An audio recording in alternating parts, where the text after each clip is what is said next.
Hi, my name is Emeka Udeagha. I'm a financial consultant with Investors Group here in Nanaimo.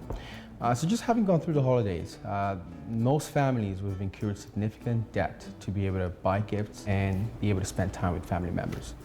So here are 3 tips to help pay off those debts and be financially healthy in the new year. So the first thing is to cut down on the credit cards. Throughout the holidays, it's been a lot of spending and buying gifts and going out to dinners.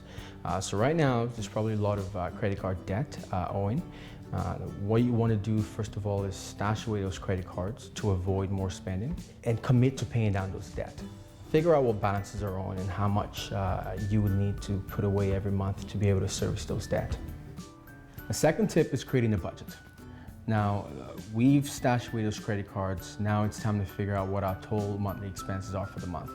Now, it's very, very important to know when calculating your total monthly expenses or when creating a budget, you want to classify your expenses into 2.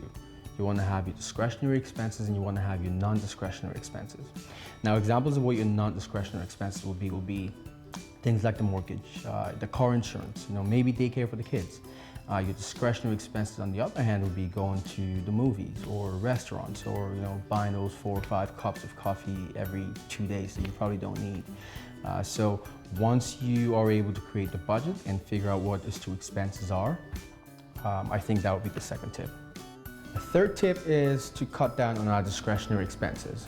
So in establishing a cash flow for your family, chances are your income is still going to be the same, roughly around the same.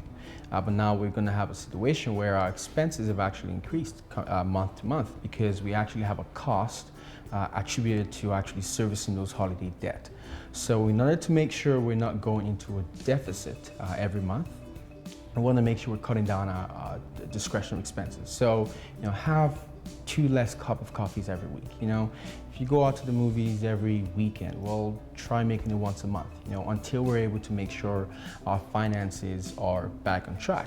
Although this can be a very stressful time of the year, especially after realizing how much debt has been incurred over the holidays, once you're able to apply these 3 very simple steps and be very diligent about it, you can be rest assured that your cash flow is going to be back and positive sooner than you expect. Have a happy new year.